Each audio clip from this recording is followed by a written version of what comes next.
प्यारे बच्चों, आइए फिर बात करते हैं एक्सरसाइज 6.1 पर। जो चैप्टर 6 है उसकी ठीक पहली वाली एक्सरसाइज, और जिसका नाम है अवकलज के अनुप्रयोग। अवकलज के अनुप्रयोग, एप्लीकेशंस ऑफ डेरिवेटिव्स। ये पहला चैप्टर है आपका, वो 6 चैप्टर का पहला पार्ट, और इसी से संबंधित 6.1 एक्सरसाइज। इसके हम क्वेश्चन आपको कुछ करा चुके हैं। पिछले वाले उसमें मैंने आपको वीडियो में 7 क्वेश्चन कराए थे। तो इन्हीं क्वेश्चंस की श्रृंखला को आगे बढ़ाते हुए अब हम बात करेंगे आगे नेक्स्ट क्वेश्चंस की। Question number 7। तो क्वेश्चन नंबर 7 है, एक आयत की लंबाई x 5 सेंटीमीटर पर मिनट की दर से घट रही है। जैसे ये आयत है आपका,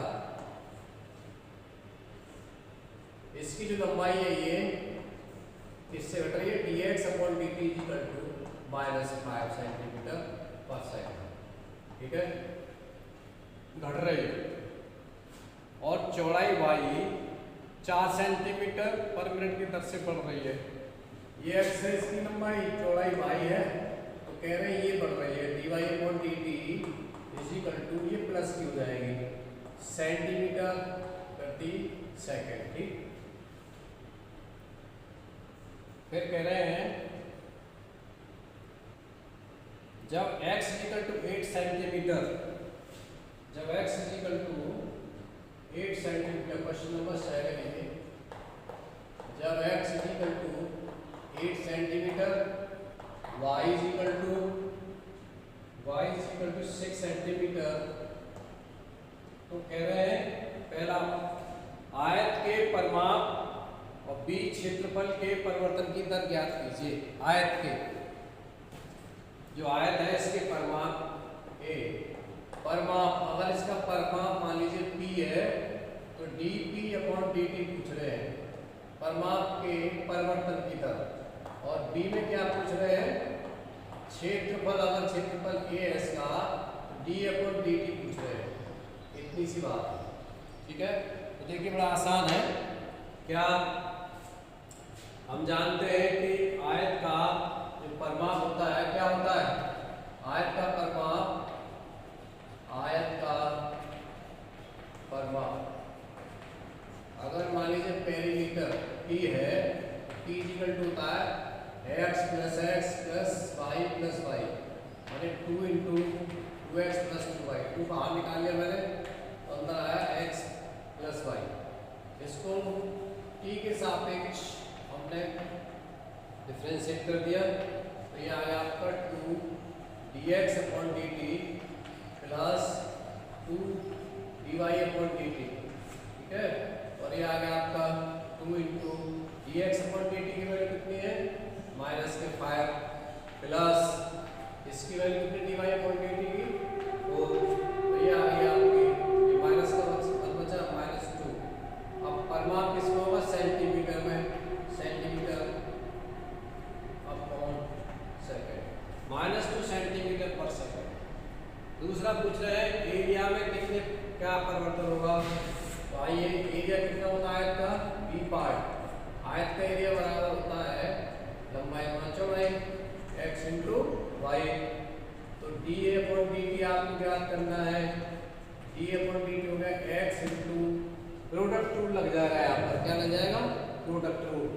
तो ये हो जाएगा dy/dt + y × dx/dt। ठीक है, अब इसकी वैल्यू पुट कर देते हैं। dA/dt की वैल्यू ज्ञात कीजिए जब x = 8 सेंटीमीटर, y = 6 सेंटीमीटर। तो इसकी वैल्यू रख दीजिए, ये 8 हो गया, इंटू dy/dt की वैल्यू 4 सेंटीमीटर है, प्लस y की वैल्यू 6 सेंटीमीटर, और dx/dt की वैल्यू -5 है। तो ये हो गया आपका 32 + -30, तो हो गया आपका 2, क्या हो गया 2 सेंटीमीटर स्क्वायर पर सेकेंड, सेंटीमीटर स्क्वायर पर सेकेंड। ये डी और डी टी की वैल्यू आ गई, राइट। ये था आपका क्वेश्चन नंबर 7। अब क्वेश्चन नंबर 8 की बात करते हैं।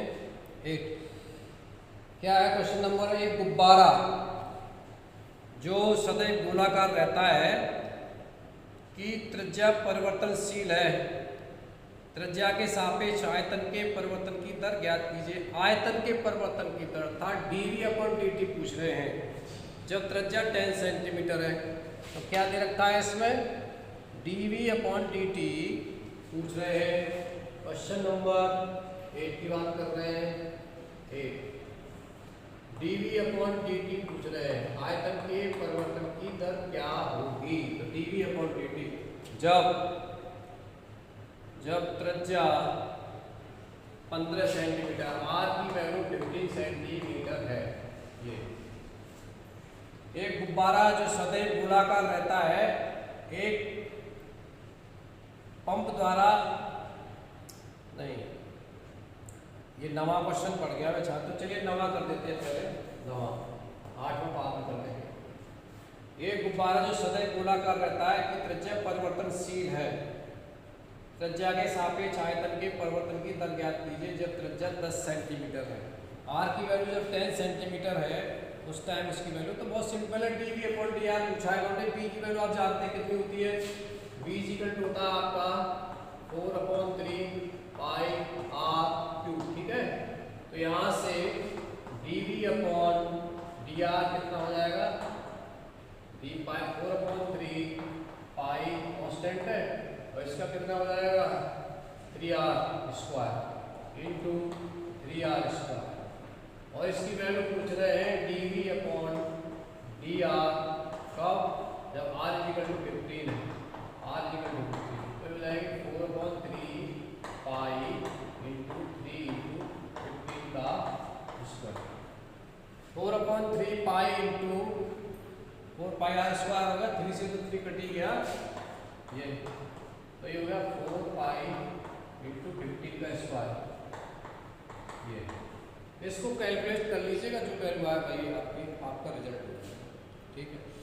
तो ये आ गया। चलिए बात करते हैं अब इसकी। नवा क्वेश्चन था आपका, r इक्वल टू 10 है। ये थोड़ा सा मिक्स हो गया, ये 15 की जगह 10 है तो आप 10 कर लीजिए यहाँ पर। 8वां नवा क्वेश्चन मिक्स हो गया था तो आ जाएगी 400 पाई, इतना सेंटीमीटर क्यूब अपॉन सेंटीमीटर, ठीक है। ये रेडियस भी तो उसमें ये सेंटीमीटर में होती है, टी नहीं है ना, टी के सापेक्ष नहीं किया है इसलिए आर सेंटीमीटर ही है। अब क्वेश्चन आपका 8वां है। 8वें क्वेश्चन में क्या पूछ रहे हैं? 8वें क्वेश्चन में है, यहाँ इधर ही करना पड़ेगा। चलिए 8वां क्वेश्चन है, एक गुब्बारा जो सदैव गोलाकार रहता है। क्वेश्चन समझ लीजिए कृपया करके। एक गुब्बारा जो सदैव गोलाकार रहता है, माने जब उसको फुलाया जाता है फिर भी गोलाकार रहता है। Is being inflated by a pump, it remains spherical बना रहता है। एक पंप द्वारा 900 सेंटीमीटर क्यूब गैस प्रति सेकंड भरकर फुलाया जाता है। माने डीवी अपॉन डीटी की वैल्यू है 900 centimetre cube. D v upon d t is equal to 900 centimetre cube per second, ठीक है। गैस प्रति सेकंड भरकर फुलाया जाता है। गुब्बारे की त्रिज्या के परिवर्तन की दर ज्ञात कीजिए। dr अपॉन dt पूछ रहे हैं जब r की वैल्यू 15 सेंटीमीटर है। गुब्बारे के त्रिज्या के परिवर्तन की दर माने dr upon dt equal to क्या होगा? dr upon dt is equal to क्या? When r is equal to 15 centimetre. देख रहे हैं उस मूवमेंट पर, कौन से मूवमेंट पर? उस क्षण जब r की वैल्यू 15 सेंटीमीटर है तब त्रिज्या में क्या परिवर्तन होगा? इंस्टेंटेनियस तात्कालिक दर पूछ रहे हैं किसकी? परिवर्तन की। ठीक है। तो आइए बात करते हैं, आप जानते हैं V इक्वल टू कितना होता है गुब्बारे का, V equal to 4/3 pi r cube होता है। आयतन कितना होता है गुब्बारे का, 4/3 पाई आर क्यू होता है, ठीक। और dV अपॉन dt की वैल्यू क्या हो जाएगी, यहाँ से ये हो जाएगी आपकी 4/3 pi into 3r² into dr/dt, कितनी हो जाएगी dr/dt। तो 3 से 3 कट गया, 4 pi r² dr/dt I value आपकी। और dV अपॉन dt की वैल्यू कितनी दे रखी है 900, तो ये हो जाएगा आपका 900 is equal to 4 pi r², 4 pi into r² into dr/dt आपको निकालनी है, कैलकुलेट करनी है। तो dr/dt की वैल्यू कितनी हो जाएगी, dr/dt is equal to 900 over 4 pi r²। r की वैल्यू क्या है, कब, जब 15 सेंटीमीटर है, r की वैल्यू जब 15 सेंटीमीटर है तब, तो इसमें 15 का होल स्क्वायर। तो देखिए 4 पाई इंटू 15 गुणा 15 ही आ जाएगा आपका 900 अपॉन 4 पाई इंटू 15 गुणा 15 ही आ जाएगा। तो इससे कट जाएगा ये, तो ये हो जाएगा आपका, कैलकुलेशन कर ली जाएगी 1/पाई आता है, 1/पाई सेंटीमीटर पर सेकंड। थोड़ा कैलकुलेशन कर लीजिए, 15 गुणा 15, तो 15 देखिए 15 से कट जाएगा ये 60 बार कट गया, 15 छिक्के 90, 15 चौके 60, फिर 4 से 4 कट गया, 1/पाई आ गया, 1/पाई सेंटीमीटर पर सेकंड, राइट। अब आपका नेक्स्ट क्वेश्चन ये है, बड़ा important question, question number 10। Question number 10 को देख लीजिए, अच्छा है।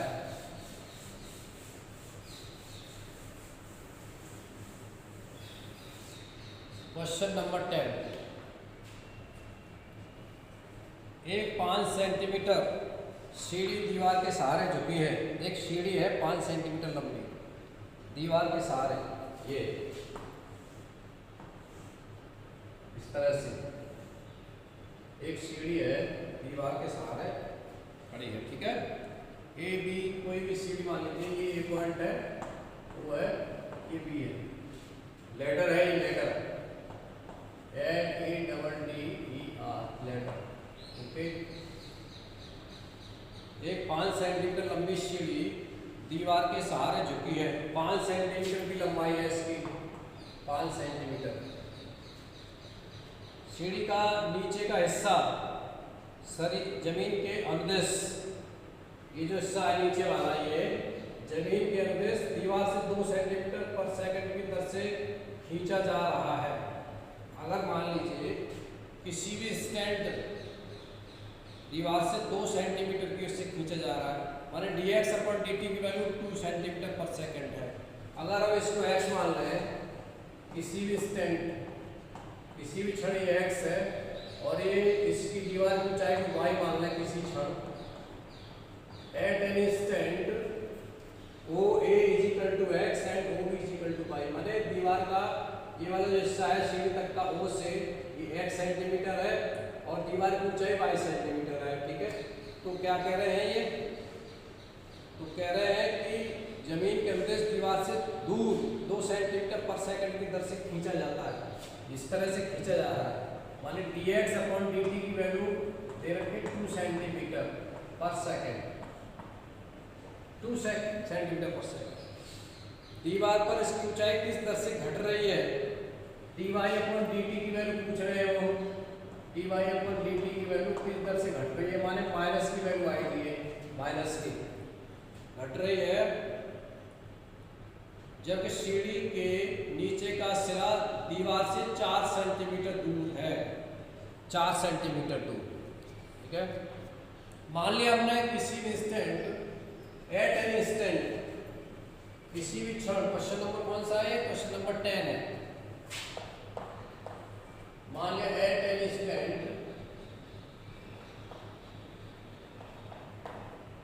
Eight any stand x O is equal to x है, OA is equal to x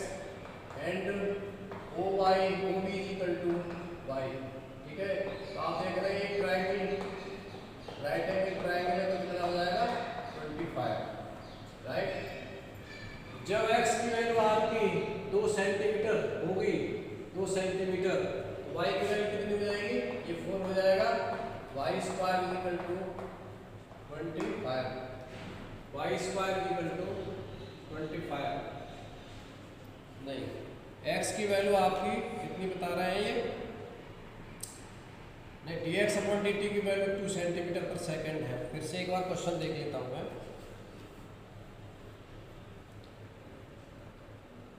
दीवार के झुकी सीढ़ी का नीचे का हिस्सा जमीन का तो दीवार से 2 सेंटीमीटर, दीवार पर ऊंचाई किस दर से घट रही है, तो सीढ़ी के नीचे का सिरा दीवार से 4 सेंटीमीटर दूर है, तो 16 हो जाएगी।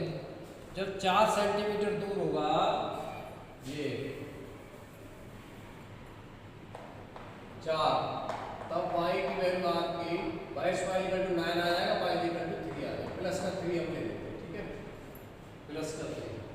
चलिए अब इसको जरा डिफरेंशिएट कीजिए विद रेस्पेक्ट टू t, तो कितना हो जाएगा ये 2x plus 2x into dx upon dt plus 2y dy upon dt is equal to 0।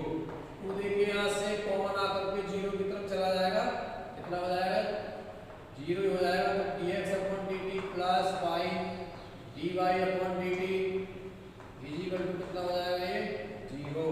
यहाँ पर आप देख रहे हैं कि dx की वैल्यू कितनी है 2 सेंटीमीटर पर सेकंड है, dy अपॉन dt की वैल्यू आपको ज्ञात करनी है, x की वैल्यू 4 है, तो x की वैल्यू जब 4 थी 4, y की वैल्यू कितनी आई थी 3, x की वैल्यू 4, dx अपॉन dt की वैल्यू 2, y की वैल्यू कितनी आई थी 3, और dy अपॉन dt की वैल्यू आपको निकालनी है, तो यहाँ से ये माइनस में आएगी, इसमें आएगी माइनस में, तभी माइनस में आने का मतलब है कि घट रही है, तो dy अपॉन dt की वैल्यू आ गई आपकी -8/3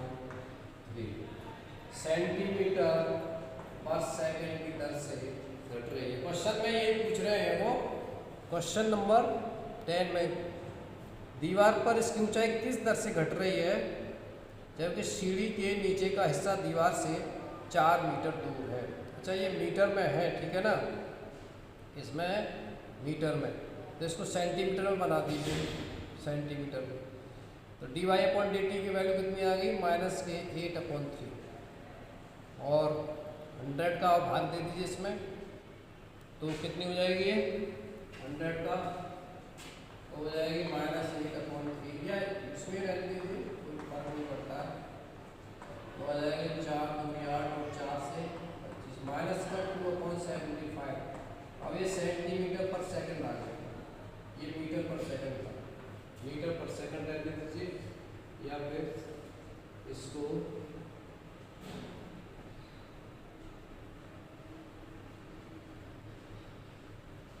ये सेंटीमीटर पर सेकंड में,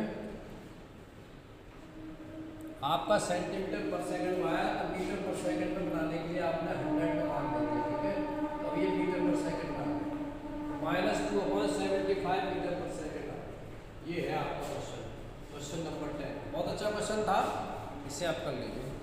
क्वेश्चन नंबर 11 की बात करते हैं। एक कण वक्र 6y = x² + 2, 6y = x³ + 2, ठीक है, के अनुगत गति कर रहा है। बहुत अच्छा क्वेश्चन है ये भी, आपने जनरली ऐसे क्वेश्चन फिजिक्स में पढ़े होंगे, वहाँ भी आप सब करने को मिले होंगे, तो आपका रिवीजन भी हो जाएगा। पूछ रहे हैं एक कण है, क्वेश्चन नंबर 11, एक कण एक वक्र 6y = x³ + 2 के अनुगत गति कर रहा है, माने इस पाथ को फॉलो कर रहा है, इस वाले कर्व को फॉलो कर रहा है एक कण। वक्र पर उन बिंदुओं को ज्ञात कीजिए जबकि x निर्देशांक की तुलना में y निर्देशांक 8 गुना तीव्रता से बदल रहा है। एक्स निर्देशांक की तुलना में बदल रहा है, तो मतलब upon D T, D x upon D T is equal to 8 into D Y upon D T. X निर्देशांक की तुलना में वाई निर्देशांक, अच्छा D Y upon D T equal to दे रखा है 8 into X into D x upon D T. क्या दे रखा है, गिवन क्या है, D Y upon D T is equal to 8 into D x upon D T, ये दे रखा है।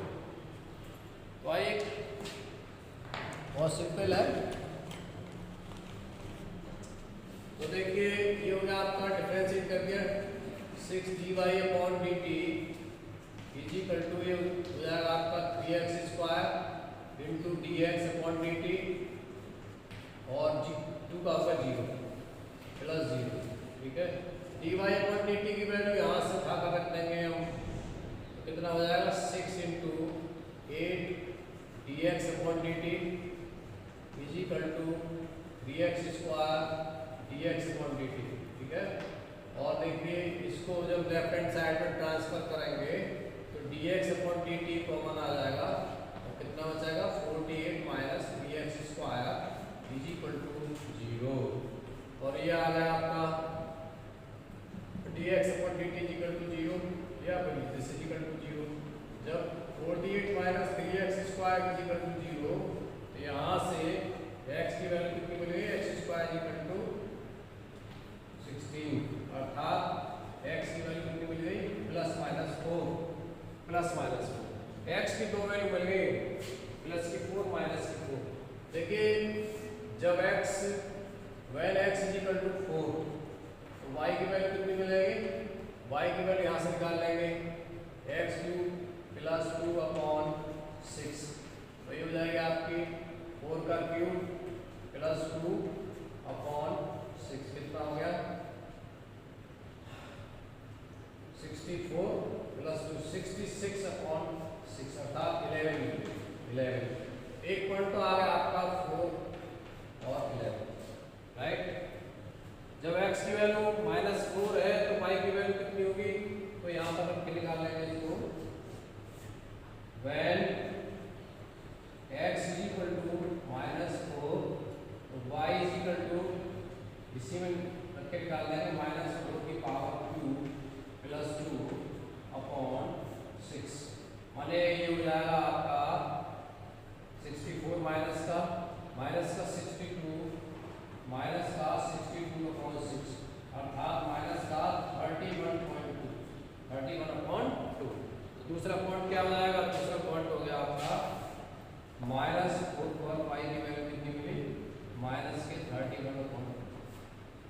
x के संगत y की वैल्यू आपको माइनस की 31/2 मिलेगी, तो दूसरा पॉइंट हो गया, पहला पॉइंट आपका 411। ये क्वेश्चन था आपका 11। अब एक क्वेश्चन देखिए, क्वेश्चन नंबर 12। हवा के एक बुलबुले की त्रिज्या 1/2 सेंटीमीटर पर सेकंड की दर से बढ़ रही है। हवा का एक बुलबुला है, उसकी त्रिज्या अगर r है तो ये 1/2 सेंटीमीटर पर सेकंड की दर से बढ़ रही है। इसका मतलब dr अपॉन dt की वैल्यू कितनी है, 1/2 सेंटीमीटर पर सेकंड। चलिए लिखते हैं इसे भी,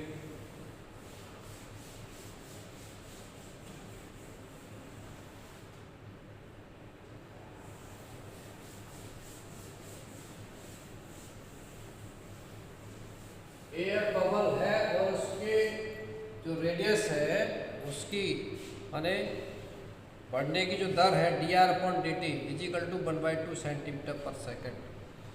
12वां question, question number 12।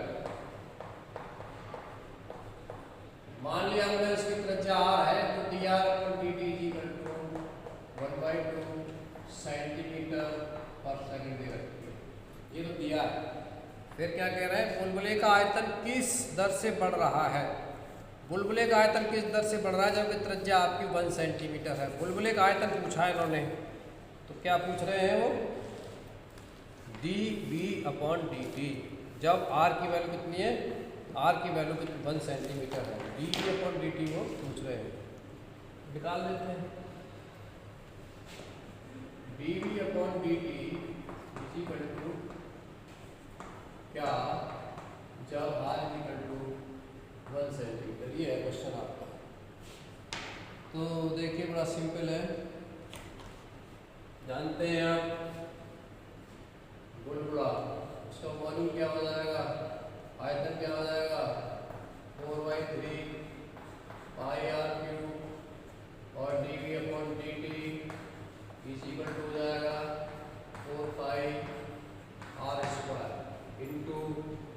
dr/dt, dr/dt। क्यों? क्योंकि 3r² हो जाएगा, 3 से 3 कैंसिल हो जाएगा, इंटू dr/dt। dv/dt की वैल्यू क्या होगी? जब r = 1 सेंटीमीटर, तो dv/dt हो जाएगा आपका = 4 पाई इंटू 1 का स्क्वायर इंटू dr/dt की वैल्यू है 1/2। तो ये कितना हो गया? 2 से 2 कैंसिल हो गया, 2 पाई सेंटीमीटर क्यूब पर सेकंड। बहुत आसान क्वेश्चन है, सीधे सीधे। तो ये मैंने आपको 12वां क्वेश्चन करा दिया, 12वां।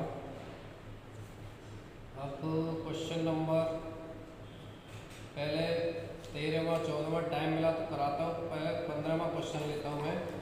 15वां question, total cost CX associated with production of X units of an item is given bye.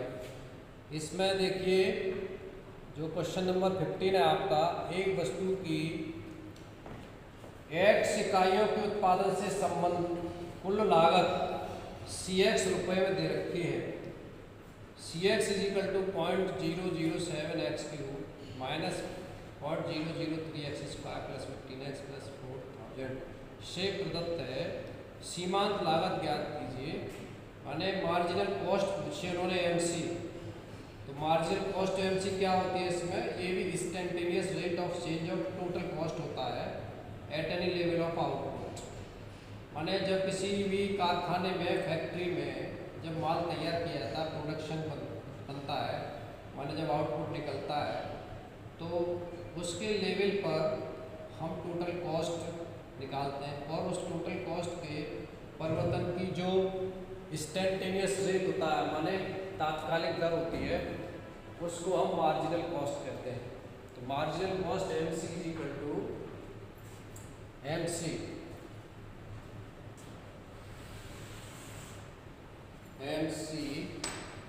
दे रखा है इन्होंने यहाँ पर क्वेश्चन नंबर 15। चौक चेंज कर लेता हूँ। 15 MC instantaneous rate of change of total cost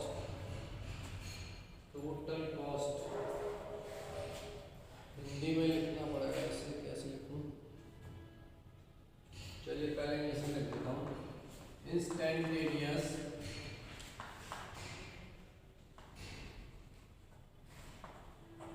rate of change of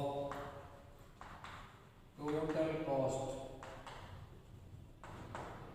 ठीक है, किसकी? आउटपुट की, किसी लेवल पर, किसी भी लेवल पर of total cost at any level of output या at any level of production, at any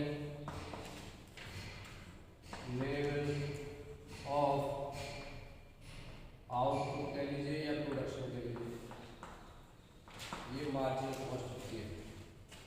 जो प्रोडक्शन आपका तैयार होता है, ठीक है, उस आधार पर उसके किसी भी लेवल पर तो टोटल कॉस्ट होती है, उसके परिवर्तन की दर, वो भी तात्कालिक परिवर्तन की दर, माने डी MC कह रखी है। तो ये कितना दे रखा है इन्होंने? ये CX = दे रखा है इन्होंने 0.007x³, 0.007x³। C = X रुपये में दे रखा है 0.007x³ minus 0.003x² minus 0.003x² plus 15x + 4000 plus 15x + 4000। ये अब क्या निकालना है हमें? MC निकालनी है। तो क्या कर देंगे? D/BC। इसका निकाल लेंगे, इसका सी को हमने जो सी एक्स दे रखा है आपका, इसका कर देंगे एक्स की प्रति अवकलन, d c upon d x. D c upon d x कितना हो जाएगा, ये हो गया 0.007 इंटू 3x स्क्वायर माइनस ये हो गया 0.003 इंटू 2x प्लस हो गया 15। अब ये पूछ किस पर रहे हैं, ये पूछ रहे हैं कि मार्जिनल कॉस्ट ज्ञात कीजिए जब 17 यूनिट्स आर प्रोड्यूस्ड, माने 17 यूनिट जब पैदा की जाती है, इकाइयाँ 17 इकाइयों का उत्पादन किया जाता है, तो x की जगह 17 पुट कर देंगे। यहाँ पर इतना सा काम करना है, x की जगह 17 पुट कर देंगे।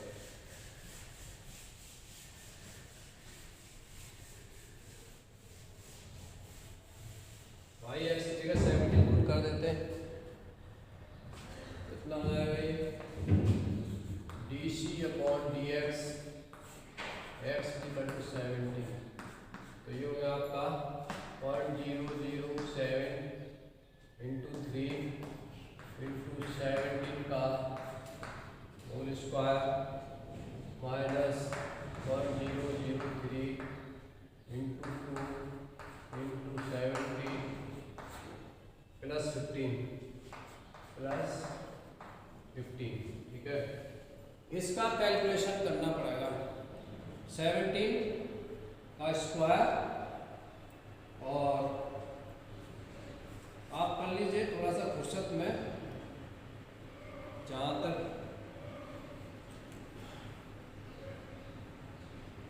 सिंपल कैलकुलेशन है, जहाँ तक मुझे याद आ रहा है वो रिजल्ट इसका 20.9 के समथिंग आता है, ठीक है। कैलकुलेशन कर लीजिए, थोड़ा समय लिए। नेक्स्ट क्वेश्चन 16वें क्वेश्चन में पूछ रहे हैं किसी उत्पाद की x इकाइयों की विक्रय से प्राप्त कुल आय रुपयों में दे रखी है, R X is equal to, मतलब total revenue receive from the sale of x units. अब मार्जिनल रेवेन्यू पूछ रहे हैं, ये टोटल रेवेन्यू जो रिसीव होता है सेल करने से x यूनिट्स को, जो प्रोडक्ट किया है उसके x यूनिट का प्रोडक्ट करने से, सेल करने से जो टोटल रेवेन्यू प्राप्त होता है वो 13x square plus 26x plus 15 है। तो कह रहे हैं कि सीमांत आय ज्ञात कीजिए जब x इक्वल टू 7 है, माने मार्जिनल रेवेन्यू पूछ रहे हैं। मार्जिनल रेवेन्यू भी आपका rate of change of total revenue होता है with respect to the number of items. क्या होता है, rate of change of total revenue with respect to number of items. जो नंबर ऑफ आइटम दे रखे हैं उसके सापेक्ष, जैसे x के सापेक्ष करते थे ना पहले, तो यहाँ पर नंबर ऑफ आइटम के सापेक्ष करेंगे, टोटल रेवेन्यू के परिवर्तन की दर ज्ञात करेंगे, माने dr अपॉन dx ज्ञात करना है। और यहाँ पर rx कितना है, rx दे रखा है, rx इज इक्वल टू दे रखा है 13x square plus 26x plus 15, ये तो dr अपॉन dx निकालना है। सीमांत आय ज्ञात कीजिए जब x equal to 7, x equal to 7। बहुत सिंपल है, dr अपॉन dx निकालना है आपको, तो कितना हो गया 26x प्लस 26, तो बहुत ही सिंपल हो गया। x की वैल्यू 7 पर निकालना है, dr upon dx x is equal to 7 पर कितना होगा 26 मल्टीप्लाई बाय 7 प्लस 26, ठीक है। कितना रिजल्ट आ जाएगा 26, कॉमन ले लेते हैं और 26 आपका इस तरह से कॉमन आ गया, सिंपल कैलकुलेशन कर लेते हैं, 7 प्लस 1 तो ये हो गया आपका 26 इंटू 8, कितना हो जाएगा ये, और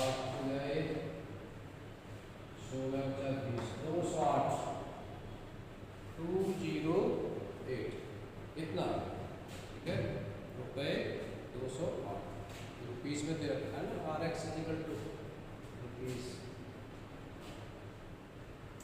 आजकल तो ये वाला सिंबल इस्तेमाल होने लगा है, तो फिलहाल एक पुराना सिंबल चल रहा है RX, R करेंसी वाला, ये वाला चल रहा है ना आजकल ये। अब इसको लेकिन RX दिखाएंगे तो कैसे दिखाएंगे, या तो यहाँ पर X लगाएं, ऐसे कर दें इसे, इस तरह से। बहरहाल ये चल रहा है फिलहाल बुक्स में जो लिखा है। अब देखिए क्वेश्चन नंबर 17, एक वृत्त की त्रिज्या r इक्वल टू 6 सेंटीमीटर है, तो r के सापेक्ष क्षेत्रफल के परिवर्तन की दर क्या होगी। बहुत सिंपल क्वेश्चन है, ये ऑब्जेक्टिव क्वेश्चन है, क्वेश्चन नंबर 17। तो एक ऑब्जेक्टिव क्वेश्चन 17 में बता देता हूँ। अच्छा, 18वां क्वेश्चन इस तरह का है, उत्पाद की x इकाइयों के विक्रय से प्राप्त कुल आय रुपयों में इतनी दे रखी है। ये ऑब्जेक्टिव क्वेश्चन है, लेकिन देख लीजिए हाथ क्या, हम चैप्टर को बाइंड अप करेंगे। ये 17 क्वेश्चन है, क्या पूछ रहे हैं, एक वृत्त की त्रिज्या r इक्वल टू 6 सेंटीमीटर है और r के सापेक्ष क्षेत्रफल के परिवर्तन की दर क्या होगी, dA/dr। पहला है a 10 pi, b 12 pi, c 8 pi, d 11 पाई। तो बड़ा सिंपल है, a इक्वल टू जानते हैं आप, किसी वृत्त का क्षेत्रफल पाई r स्क्वायर होता है, dA/dr कितना हो जाएगा, पाई r हो जाएगा। r की वैल्यू कितनी दे रखी है इन्होंने, r की वैल्यू कितने पर पूछा, 6 पर, कितनी हो जाएगी, 12 पर। कौन सा आंसर होगा, ठीक ये वाला। क्वेश्चन नंबर 18 भी देख लीजिए, एक उत्पाद की x इकाइयों के विक्रय से प्राप्त कुल आय रुपयों में। देखिए एक फैक्ट्री होती है, उस फैक्ट्री में कुछ प्रोडक्शन होता है और वो यूनिट्स बनती हैं, उनको फिर सेल किया जाता है। सेल करने पर क्या मिलता है, फिर रेवेन्यू आता है, ठीक है। वो जो रेवेन्यू है वो किस में होगा, रुपयों में होगा। अब उसमें फंक्शन के रूप में दर्शाया गया है, फलन के रूप में। वो क्या है, RX equal to 3x square plus 36x plus 5। Marginal revenue पूछ रहे हैं, तो मार्जिनल रेवेन्यू कैसे निकलेगा, dr/dx करके, dr/dx। ये मार्जिनल रेवेन्यू हो गया, कितना हुआ, 6x प्लस 36, ठीक। और किस पर पूछ रहे हैं, x इक्वल टू 15 पर, तो dr/dx at x equal to 15 equal to 6 × 15 plus 36, कितना हो गया। इसमें जो विकल्प है वो ये है आपके ए दे रखा है 116, बी 96, सी है आपका 90 और डी है आपका 126। अब देखिए कितना है कैलकुलेशन, 15 × 6 90 हो गए, 90 प्लस 36, 126 वाला आंसर आपका ये। तो ये था आपका। अब इसमें आपके एक्सरसाइज में 2 क्वेश्चन बच रहे हैं और टाइम हमारे पास में लगभग समाप्त होने वाला है। एक क्वेश्चन बच रहेगा, 13वां क्वेश्चन बता देता हूँ मैं आपको। 14वां क्वेश्चन स्वयं कर लीजिएगा। एक गुब्बारा जो सदैव गोलाकार बना रहता है, एक गुब्बारा गुब्बारे को लेकर के प्रश्न मैंने देखा है एक्सरसाइज में अक्सर पूछे जाते हैं, तो इसको थोड़ा सा ध्यान दीजिए, तैयार कर लीजिए। और 1 नंबर का क्वेश्चन तो इसी में पूछ लेते हैं, त्रिज्या वाले का, वृत्त के क्षेत्रफल के परिवर्तन की दर पर।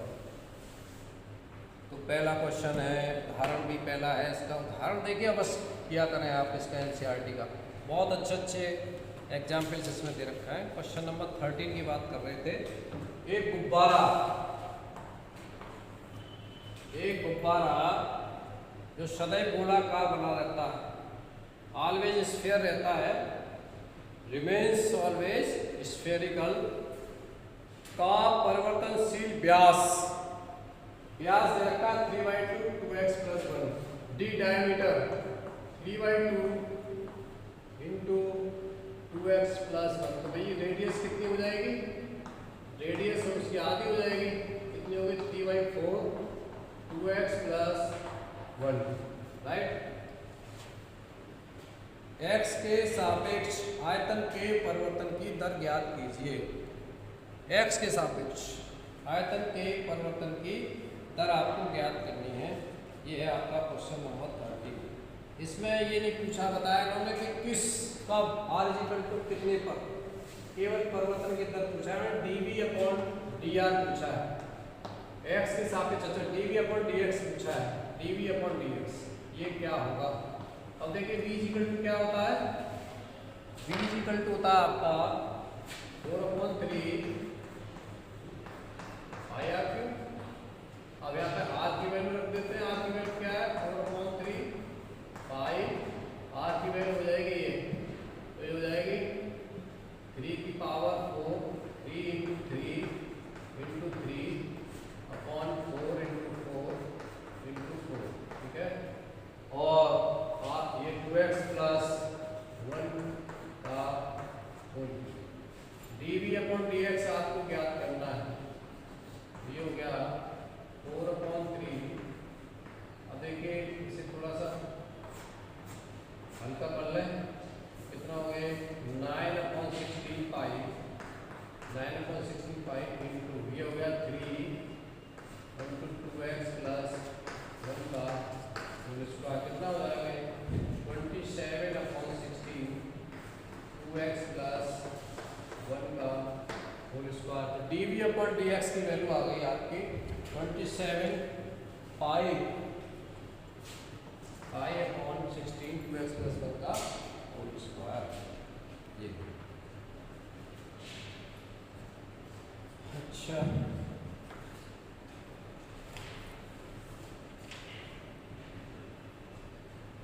तो ये था छात्रों आपकी एक्सरसाइज 6.1। क्योंकि वीडियो काफ़ी लंबी हो रही है इसलिए समय अलाउ नहीं कर रहा, तो फिलहाल हम इसको यहीं पर विराम देते हैं और इसके साथ ही आपकी एक्सरसाइज 6.1 कंप्लीट होती है। और साथ में जो आपका टॉपिक है राशियों के परिवर्तन की दर अर्थात rate of change of quantities, ये भी आपका कंप्लीट होता है। तो इस आपसे अपेक्षा ये है कि आप इसको कंप्लीट कर लें और ठीक से इसका अध्ययन भी कर लें। ठीक है, थैंक यू।